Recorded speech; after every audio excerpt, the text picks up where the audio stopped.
Hey friends, welcome back to my channel. I thought I would film a day in a life of a type 1 diabetic. I have been debating whether or not I was up to filming this video emotionally, but I decided to just do it. And I'm excited to talk to you guys about some things that I honestly normally don't talk about. I am currently sitting in the parking lot at my new endocrinology office. Today is my very first appointment with my new doctor here in Arizona, and I wanted to just talk to you guys about the process of what this looks like for a type 1 diabetic. And for those of you who are subscribed to my channel who are type 1s, you guys totally get what I'm about to say.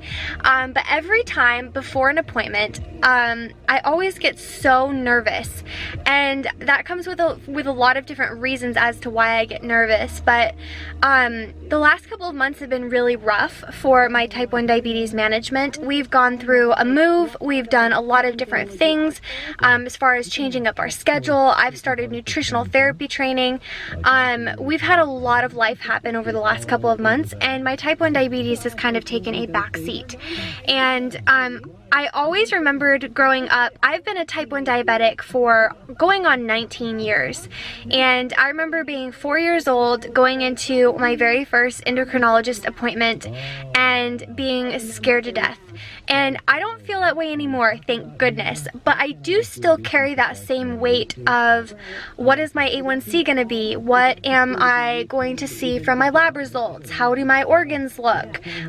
What is my doctor going to say? Is she going to be disappointed? Is she going to, or are they going to be disappointed? You go through all of these emotions as a type 1 diabetic on a 3-month basis. Every 3 months to 4 months, I go in to see my endocrinologist for a follow-up to see how I'm doing with my care. And so I just thought I'd take you guys along with me and share a little bit of my heart behind this disease and talk a little bit about what it's actually like to live with type 1 diabetes, a real look at it. I am sitting in the parking lot like I mentioned, but when I get out of my appointment, I will update you guys on what I thought about her, what I thought about the environment of the clinic. That's another thing as a type 1 diabetic. I am very, very picky about my endocrinologist, and I really look for someone who looks at the whole body and not just your symptoms. So I'm excited to see what this is going to be like and what it entails. So I will let you guys know how it goes when I come out. But if you are new here, be sure to subscribe down below. I would love to have you a part of my channel, and I will catch up with you guys in just a little bit.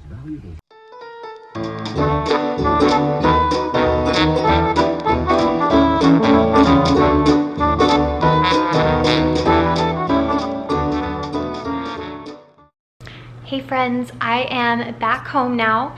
I just thought I would update you guys on my appointment and talk a little bit about just some honest thoughts about type 1 diabetes management and what that looks like for me, especially having lived with it for this long. I know there are lots of you out there who I'm sure have lived with it longer than I have, but going on almost 20 years is a long time, especially for being as young as I am. So I just want to be honest and vulnerable and share what I'm thinking. Ever since I've started eating clean and eating well and really taking care of my body, taking care of my type 1 diabetes, over the last really 5 years, 4 years, it's completely changed how I view the healthcare system and doctors and nurses and those who care for us. And I'm going to just be blunt and honest and open about this because it matters, and I really hope that if it just affects one person positively, that'll be enough for me to feel like this is important to share. Most doctors who I have seen for my type 1 diabetes management have kind of ignored my desire to have lower blood sugars and to have an A1C that reflects a overall healthy blood sugar management. And so I've always been really skeptical, especially as an adult, going into a endocrinologist office because they go by the American Diabetes Association recommendations. And that's just not the standard that I want to live out my type 1 diabetes management by. There are really good doctors out there, and there are really incredible nurses out there, and I've had an incredible endocrinologist and an incredible nurse practitioner that I've worked with, and I adore them. I've also experienced a lot of really unfortunate healthcare providers, and to be completely frank, I'm just tired of the fact that what I want is not being recognized and it's achievable. I've been living with type 1 diabetes the last almost 5 years with an A1C of 5.2 to 6.0. That low of an A1C is considered non-diabetic. That is how much work I've put into my health. And when an endocrinologist sees that, they aren't looking at it positively. They always ask me how many lows I have and why I want to have an A1C of that number. And I'm just ready to feel fully supported in my efforts to live outside of the American Diabetes Association standard of care for my life. At the end of my life, it's not going to be a doctor answering to my decisions. It's going to be me. And I want to live in such a way that my health reflects what actually is good for my body long term. And having chronically higher blood sugars long term is not good for my body. A doctor is safe when they have a patient whose blood sugars are slightly elevated versus being a little bit lower, because they're not liable. And that's wrong. It's wrong to feel like I have to fit in that box of theirs. And so I've taken it upon myself to really pursue living outside of that box. And that takes me being my own advocate. It takes me being really intentional about the healthcare providers I do choose. And it also takes willpower and discipline to educate myself, to really learn about what I need to maintain my health and to do better, always do better. I want to always be learning to do better. And I feel that oftentimes in my experience with type 1 diabetes management and my providers, it's been all about maintenance. And I want to do better, be better, feel better. And there are lots of doctors who want that too, but it's hard to find that under the scope and under the standard of the ADA, the American Diabetes Association, in how they outline diabetic care. I can't say enough how important understanding your body's bio-individual needs. Each type 1 diabetic is so different. Type 1 diabetic friends of mine experience seizures. Some of them experience weight gain. Some of them experience weight loss. We are all so diversely different. And expecting us all to live in this one small box of just maintenance mode for our entire lives is beyond ridiculous. It is really upsetting to me because I really feel, especially for kids, for children, there could be so many incredible resources out there that are available to them, like having a nutritional therapy practitioner work with them, or seeing a naturopath, or while seeing an endocrinologist, or while seeing a GP, or while doing all of these conventional medicinal things. I really do value Western medicine when it's needed. But I value even more having preventative care at my fingertips and the knowledge of having that power and having that, you know, information to live out this disease differently is really, I'm hopeful, going to change my life long term and help me live life longer, both number wise and healthily. I want to be able to raise my family and be here for my family, and that goes beyond what the American Diabetes Association and most doctors are recommending for me. If I let my blood sugars sit at 160, 180 all the time, I would be sick on a daily basis. I wouldn't feel well. And not only that, but my kidneys, my liver, my gallbladder, my heart would all be paying the price of that negligence on my end. And if the average non-diabetic has blood sugars between, you know, 78 and 85 as being healthy, that's what I should be striving for. Straight up, that's what I should be striving for. And I might encounter some low blood sugars along the way, but if I am doing everything in my power to eat a lower carb diet to avoid high insulin needs and high dosage of bolusing, then I should encounter far less of those situations. And if I'm wearing the technology like the CGM, the continuous glucose monitor, I shouldn't be having those life-threatening instances occur because I'm having that technological advancement of letting me know before it happens and it's too late.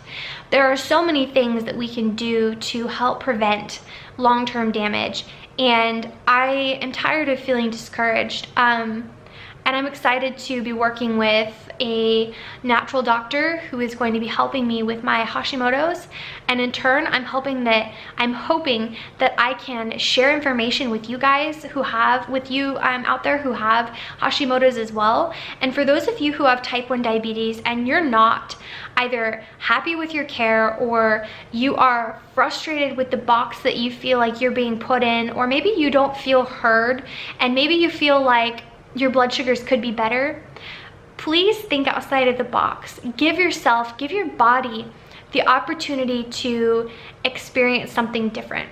And maybe for you that looks like getting connected with a nutritional therapy practitioner like myself to help you establish better food options. Please feel free to reach out to me if this is you. I have my email address linked down below if you guys want to chat about that. And if you feel like you're not happy with your care, find a different provider. Please, whatever you do, find a different provider, whether it be a new endocrinologist or a natural doctor, to give you a different perspective on your care. Do it for yourself. Do it for your long-term health goals.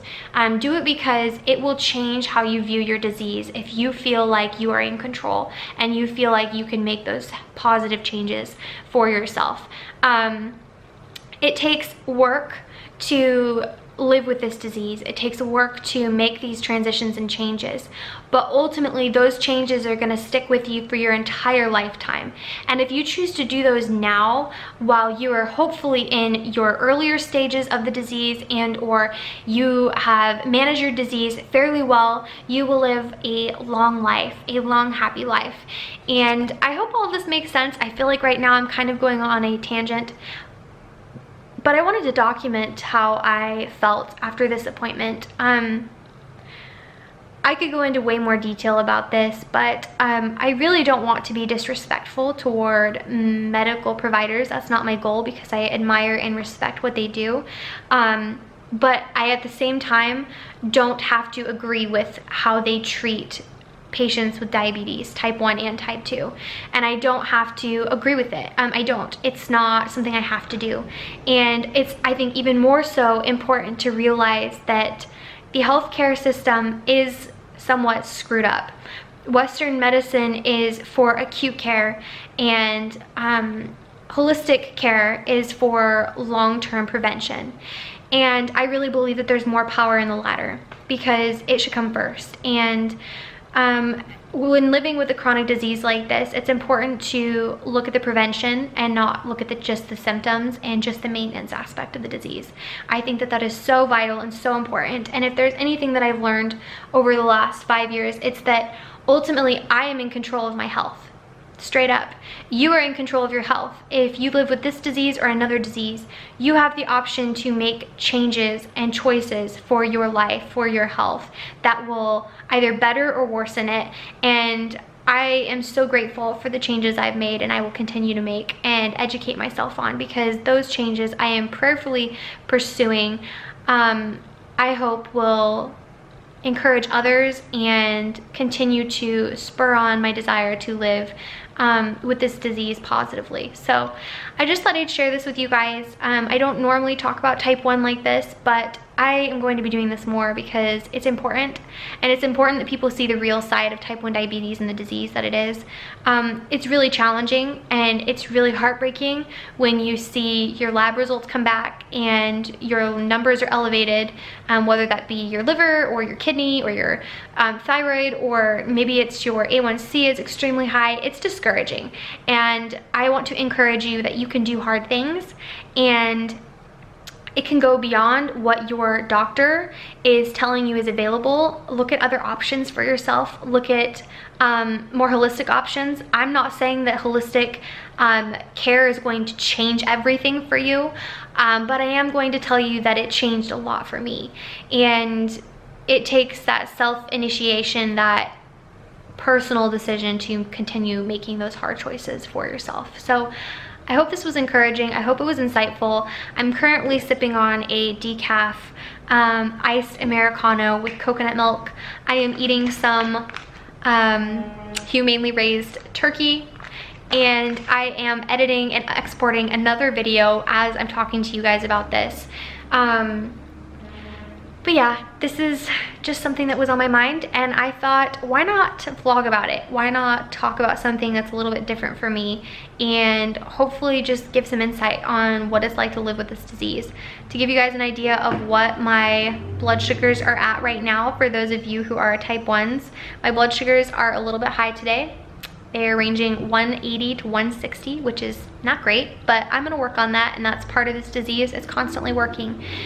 Living with this disease is a full-time job, and it takes that constant, continuous effort. And I'm so grateful for Wyatt, my hubby, who supports me wholeheartedly, 100%. I've had a lot of questions recently on how Wyatt does with my type 1 diabetes and how he contributes and what he thinks about living with this disease. And I'm gonna film a Q&A soon for you guys on some questions that I've been getting, but that's one of them, and I will answer it in that Q&A coming up. Overall, I will be seeing this doctor for prescriptions and for that continuation of care, because you have to have prescriptions to live with T1, and that's just the reality of the disease. But I will primarily be seeing my naturopath for all other health concerns. And I know I'm gonna get this question asked because I've already answered it a couple of times, but my family is seeing a naturopath for our healthcare. We are going to be seeing a naturopath unless for some reason we need a prescription and I need to get a general practitioner. But for now, we are thankfully seeing a holistic provider, and that's how I aim to keep it. So if you have any questions in the comments below about T1 and management, or if you have any comments, please feel free to share them down in the comment section below. I would love to answer any questions or concerns you guys might have to the best of my ability of living with this disease, or maybe you know someone with this disease and you're curious about something. Please feel free to ask. It's always so much better to ask than just assume. So I hope you guys enjoyed this random snippet of my life, but I thought it would be informative and just kind of fun for me to document what I think and what I feel. So I hope you guys enjoyed this video. I will see you guys in my next one. Bye guys.